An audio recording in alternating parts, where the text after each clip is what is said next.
अस्सलाम वालेकुम स्टूडेंट्स, क्या हाल है जी? कैसे हैं आप सब? उम्मीद करता हूँ आप सब खैरियत से होंगे। स्टूडेंट्स, मैं हूँ मोहम्मद इब्राहिम आपके चैनल डायमेंशनल फिज़िक्स से।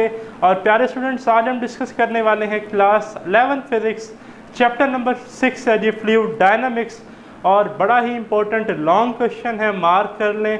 एग्ज़ाम पॉइंट ऑफ व्यू में प्रीवियस बोर्ड्स के जो आपके ईयर्स हैं उसमें ये बहुत दफ़ा रिपीट हुआ है। टॉपिक है equation of continuity. Law of conservation of mess जो है वो इसका वर्किंग प्रिंसिपल है स्टूडेंट्स। और इक्वेशन ऑफ कंटिन्यूटी जो है ये फ्लूइड डायनामिक्स में हर्ट की हैसियत रखती हैं।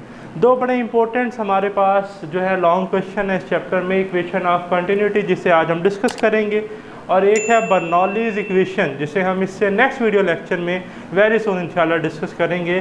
तो टॉपिक का करते हैं स्टार्ट।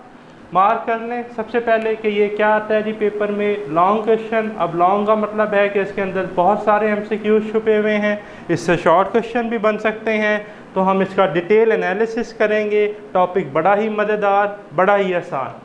तो equation of continuity, equation of continuity है क्या? डेफिनेशन की तरफ बाद में आते हैं। पहले आप सपोज करें कि जी आप जो है हम अपने लॉन में खड़े हुए हैं, अपने गार्डन में हैं, और आप जो है वो पौधों को पानी दे रहे हैं। ठीक है, आपके हाथ में पाइप है, और जब पाइप से जो है वो पानी जो है वो निकल रहा है, इजेक्ट हो रहा है, तो आप देख रहे हैं उसकी स्पीड थोड़ी सी कम है।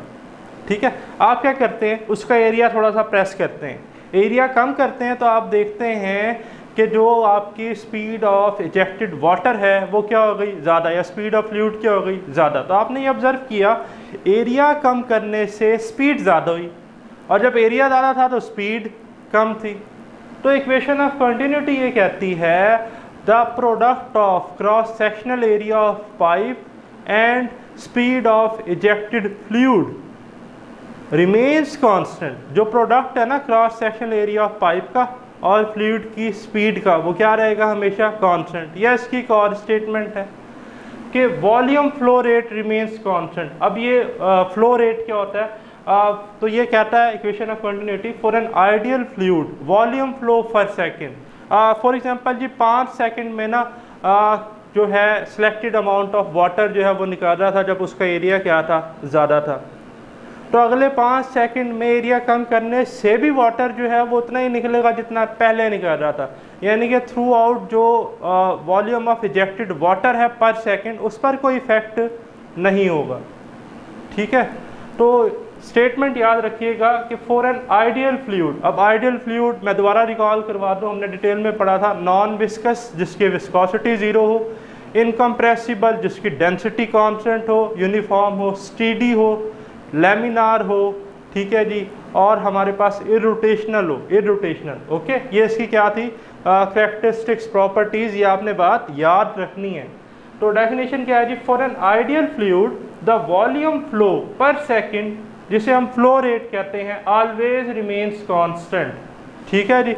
अब वो जो पाइप था ना हमारे पास, उसमें से जो फ्लूइड का वॉल्यूम है, लिक्विड का जो वॉल्यूम है पर सेकंड, उसका हम पाइप जो है वो प्रेस कर दें या ओपन रखें, वो सिलेक्टेड टाइम में पर सेकंड में सेम रहेगा। या दूसरे लफ्ज़ों में, अगर हम एरिया ज़्यादा करेंगे तो फ्लूइड स्पीड कम होगी, और अगर हम एरिया कम करेंगे तो फ्लूइड स्पीड ज़्यादा होगी। लेकिन ए बी का, एरिया और फ्लूइड स्पीड का जो प्रोडक्ट है वो क्या रहेगा, कांस्टेंट। तो मैंने दोनों तरह से लिखा है। फ्लो रेट क्या है, volume of flow of fluid पर सेकंड V/T। और बच्चों आप जानते हैं ना कि वॉल्यूम जो है हमारे पास, वॉल्यूम क्या होता है, हमें पता है कि वॉल्यूम होता है length multiply by width multiply by height. तो भाई अगर मैं यहाँ से कोई सी दो लेंथ्स ले लेता हूँ तो वो बन जाएगा एरिया, साथ आ जाएगा हाइट या विड्थ। ठीक है, अगर मैं लेंथ और हाइट को एरिया लूँगा तो विड्थ आ जाएगा। तो भाई एरिया और डिस्प्लेसमेंट की फॉर्म में मैं किसको लिख सकता हूँ, वॉल्यूम को। तो यहाँ मैंने यही काम किया, ये जो वॉल्यूम था ना इसको मैंने लिख लिया एरिया, और एरिया के साथ मैंने, आप ज़रा इधर देखें कि ये वॉल्यूम था ना, इधर फोकस रखना है। वॉल्यूम क्या बन गया, एरिया मल्टीप्लाई बाय विड्थ या डिस्प्लेसमेंट या हाइट, उसे मैं एक्स लिख रहा हूँ। क्या लिख रहा हूँ, एक्स। तो नीचे था टी, तो इस टी को अगर मैं लिख लूँ तो x/t क्या बन जाएगा, वेलोसिटी या स्पीड। तो ये v/t इस तरह से ab के बराबर आता है। तो हम क्या कहेंगे, या तो वॉल्यूम फ्लो रेट कांस्टेंट है, वॉल्यूम पर सेकंड कांस्टेंट है, या the product of cross sectional area of pipe and fluid speed remains constant. अब AV, जब हमने कहा कि AV का प्रोडक्ट कांस्टेंट है तो इसका मीनिंग क्या है? इसका मीनिंग ये है बच्चों कि हमारे पास जब एरिया ज़्यादा था पाइप का तो फ्लूइड स्पीड क्या थी? कम। जो ही हमने पाइप को प्रेस किया, एरिया कम किया, तो फ्लूइड स्पीड क्या हो गई? बढ़ गई। ठीक है, तो cross sectional area of pipe और फ्लूइड स्पीड का इनवर्स रिलेशन है। ठीक हो गया, इसे ही हम क्या कहते हैं? Equation of continuity. अब हम इस रिलेशन को ड्राइव करते हैं आइडियल फ्लूइड के लिए, फिर हम देखेंगे नॉन आइडियल फ्लूइड के लिए क्या हो सकता है। तो पहले हमने आइडियल फ्लूइड के लिए ये रिलेशन ड्राइव करना है, तो स्टार्ट करते हैं। एक्सप्लेनेशन क्या है जी? सिंपल है। Consider a fluid is flowing through a non uniform pipe. हमारे पास एक नॉन यूनिफॉर्म पाइप है जिसका एरिया यूनिफॉर्म नहीं है। एक साइड से एरिया कम है पाइप का, एक साइड से एरिया ज़्यादा, जैसे कि डायग्राम में नज़र आ रहा है। Lower end of a pipe का एरिया कम है और as compare to upper end of a pipe जो है इसका एरिया ज़्यादा है। तो हम यहाँ पर क्या है? Non uniform pipe. ठीक है। The particles in a fluid move along a stream line. जो इसमें पार्टिकल्स हैं वो किस में मूव कर रहे हैं भाई? स्ट्रीम लाइन में, यानी कि आइडियल फ्लूइड है हमारे पास। ठीक है, in a steady flow as shown in figure. ठीक है जी। अब इस पाइप में देखें तो आप इसके दो एंड्स हैं, दो सेक्शन हैं, lower end of a pipe और upper end of a pipe. जो फ्लूइड अंडर कंसिडरेशन है, अंडर ऑब्जर्वेशन है, उसका mass lower end of a pipe पर क्या है? Delta m1। उसकी वेलोसिटी कितनी है? v1। ठीक है, और उसका कितना डिस्प्लेसमेंट है सिलेक्टेड फ्लूइड का? वो है डेल्टा x1। और cross sectional area of pipe of lower and कितना है? a1। ठीक है, ये सारा आप लिखेंगे लॉन्ग क्वेश्चन में जो मैं बता रहा हूँ। ठीक है, फिर for upper end of a pipe students, हमारे पास जो फ्लूइड अंडर कंसिडरेशन है उसका मैस है डेल्टा m2। ठीक है, उस फ्लूइड की स्पीड है v2 और उसका जो डिस्प्लेसमेंट है वो कितना है हमारे पास? Delta x2। ठीक है जी, और जो cross sectional area of pipe है फॉर अपर एंड वो कितना है? a2 है। ठीक हो गया। अब by law of conservation of mass, mass को क्या रहना चाहिए? Conserve, constant. तो डेल्टा m1 किसके बराबर होगा? डेल्टा m2 के। यही हमारा वर्किंग प्रिंसिपल है, नाम दे दिया इक्वेशन 1 का। अब हमने डेल्टा m1 जो है वो लोअर एंड के लिए भी कैलकुलेट करना है और इसी तरह हमने डेल्टा m2 जो है वो अपर एंड के लिए कैलकुलेट करना है। तो देखें for lower end of a pipe. अब स्टूडेंट्स आप जानते हैं, इधर ज़रा देखिएगा कि डेंसिटी होती है मैस पर यूनिट वॉल्यूम। तो वॉल्यूम का इधर मल्टीप्लाई कर लें तो हम मैस को लिख सकते हैं रो वी। तो सिमिलरली डेल्टा m1 को मैंने लिख लिया रो 1 v1। फिर आप जानते हैं कि जैसे मैंने शुरू में बताया कि वॉल्यूम होता है length multiply by width multiply by height. अगर मैंने लेंथ को और फॉर एग्जांपल जो है वो विड्थ को इकट्ठा कर लिया तो ये बन गया एरिया, साथ रह गई हाइट। हाइट एक्चुअल में एक डिस्प्लेसमेंट है ना, डिस्टेंस है, तो यहाँ पर हमने उसे x लिया हुआ है। क्या लिया हुआ है? डिस्प्लेसमेंट को x। तो यहाँ पर जो AH था यहाँ क्या है? h की जगह रिप्लेस हो गया x। तो हम मैं वॉल्यूम को लिख सकता हूँ ना एरिया मल्टीप्लाई बाय डिस्प्लेसमेंट। तो यहाँ सेम वही काम किया, v1 की जगह लिख लिया a1 डेल्टा x1, क्योंकि यहाँ पर जो हमारे पास एरिया था वो a1 था और जो हमारे पास डिस्प्लेसमेंट था सिलेक्टेड फ्लूइड का डेल्टा x1 था। फिर बच्चों वेलोसिटी क्या होती है? Rate of change of displacement delta x over delta t। तो डेल्टा x को मैं लिख सकता हूँ v डेल्टा t। तो सिमिलरली ये जो डेल्टा x1 है इसको मैंने लिख लिया v1 और डेल्टा t। टाइम जो है वो अंडर ऑब्जर्वेशन पर सेकंड वो रिमेन सेम रहेगा, तो डेल्टा t के साथ 1 मैंने नहीं लिखा। तो डेल्टा m1 क्या था? रो 1 v1, v1 की जगह आ गया a1 डेल्टा x1, फिर डेल्टा x1 की जगह आ गया v1 डेल्टा t। तो इस तरह से डेल्टा m1 आ गया रो 1 a1 v1 डेल्टा t। ठीक है, तो ये भी हमारे पास डेल्टा m1 की वैल्यू आ गई। अब similarly for upper end of a pipe हमें ये सारी कैलकुलेशन करने की जरूरत नहीं है, हम इसको सिमिलरली देखकर इसके साथ कंपेयर करके लिख लेंगे। डेल्टा m1 की जगह डेल्टा m2, रो 1 की जगह रो 2 आ जाएगा, a1 की जगह a2 आ जाएगा, v1 की जगह v2 आ जाएगा, डेल्टा t की जगह डेल्टा t आ जाएगा। तो अब करना क्या है भाई? m1 डेल्टा m1 और डेल्टा m2 की वैल्यूज पुट कर दें इक्वेशन 1 में। ठीक है, फॉर एन आइडियल फ्लूइड। हम अभी किसकी बात कर रहे हैं? आइडियल फ्लूइड की। तो देखिए मैंने हेडिंग दी है फॉर आइडियल फ्लूइड। अब आइडियल फ्लूइड है तो आइडियल फ्लूइड की एक कैरेक्टरिस्टिक है कि ये इनकम्प्रेसिबल होता है, मीन की डेंसिटी कांस्टेंट होती है यूनिफॉर्म। तो देखिए मैंने इधर लिखा है rho 1 is equal to rho 2।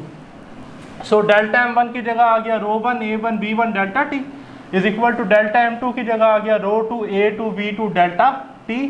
ठीक है, रो वन और रो टू की जगह अब ये बराबर है तो मैंने रिप्लेस कर दिया रो, इधर भी क्या कर दिया रो, तो भाई रो से रो कैंसल, डेल्टा टी से डेल्टा टी कैंसल, तो हमारे पास आ गया A1 B1 is equal to A2 B2। भाई ये नहीं प्रूव करना था हमने कि AB का प्रोडक्ट क्या होता है कांस्टेंट, तो भाई प्रूव हो गया AB is equal to constant या A is inversely proportional to V।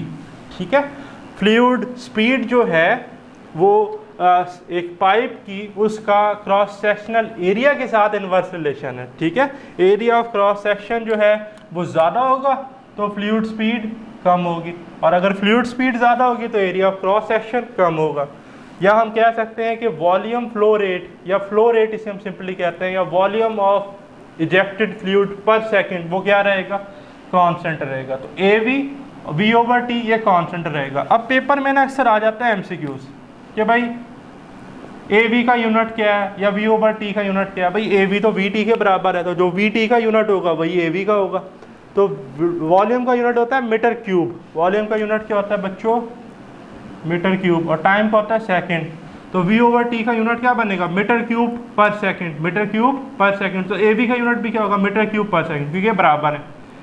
इसी तरह डायमेंशन क्या होगी, in term of square bracket L³ T-1। तो अगर पेपर में आ जाए कि V/T की डायमेंशन क्या है तो आपको आना चाहिए L³ T-1। अब ये तो सारी बातें थी कि फ्लो रेट कांस्टेंट रहेगा, इक्वेशन ऑफ कंटिन्यूटी की स्टेटमेंट है आइडियल फ्लूइड के लिए। लेकिन बच्चों क्या हो अगर फ्लूइड जो है वो नॉन आइडियल हो, तब तो डेंसिटी कांस्टेंट नहीं होगी। तो ज़रा देखें, नेक्स्ट मैंने हेडिंग दी है फॉर नॉन आइडियल फ्लूइड। ठीक है, अगर हमारे पास नॉन आइडियल फ्लूइड है तो इफ़ ρ1 नॉट इक्वल टू ρ2, यानी कि डेंसिटी 1 डेंसिटी 2 के बराबर नहीं है, लोअर एंड की और अपर एंड की डेंसिटी बराबर नहीं है, सो 1 बिकम। अब जब ये बराबर ही नहीं है तो हम लिखेंगे ρ1 A1 B1 delta T is equal to ρ2 A2 B2 delta T. अब ρ1 और ρ2 तो बराबर ही नहीं है तो ये कैंसिल नहीं होंगे, तो क्या कैंसिल होगा भाई, डेल्टा टी से डेल्टा टी कैंसिल। तो इक्वेशन अब बनेगी ρ1 A1 B1 is equal to ρ2 A2 B2। ठीक है, अच्छा इसका मतलब है कि रो AV ये कांस्टेंट रहेगा। अब इधर फोकस रखना है रो AV पर। ठीक है, अभी मैंने बताया कि AV किसके बराबर होता है, V/T के, तो इस AV की जगह रिप्लेस कर दिया। अब ये छोटा v याद रखना है, फ्लूइड स्पीड है, वेलोसिटी, और ये बड़ा V वॉल्यूम है। ठीक है, तो AV रिप्लेस हुआ है वॉल्यूम ओवर टाइम से, तो रो V/T। अब जरा फिर इधर आ जाए, इधर ये देखें डेंसिटी क्या थी, मैस ओवर वॉल्यूम, और मैस किसके बराबर था, रो V के, तो भाई ये रो V नहीं लिखा हुआ, तो इस रो V की जगह पर हम रिप्लेस कर देंगे मैस। तो याद रखिएगा M/T मैस पर सेकंड या मैस पर यूनिट टाइम जो है वो कांस्टेंट रहेगा फॉर नॉन आइडियल फ्लूइड। ठीक है, आइडियल फ्लूइड के लिए फ्लो रेट वॉल्यूम पर सेकंड या वॉल्यूम पर यूनिट टाइम, ठीक है, वो क्या रहता है कांस्टेंट, और नॉन आइडियल फ्लूइड के लिए मैस पर सेकंड या मैस पर यूनिट टाइम क्या रहेगा, इक्वेशन ऑफ कंटिन्यूटी के मुताबिक कांस्टेंट रहेगा। तो ये था जी हमारा आज का वीडियो लेक्चर। अगर आपका स्टिल इससे रिलेटेड कोई क्वेश्चन है तो कमेंट्स में ज़रूर डिस्कस कीजिएगा। मुझे दें इजाज़त, अल्लाह हाफ़िज़।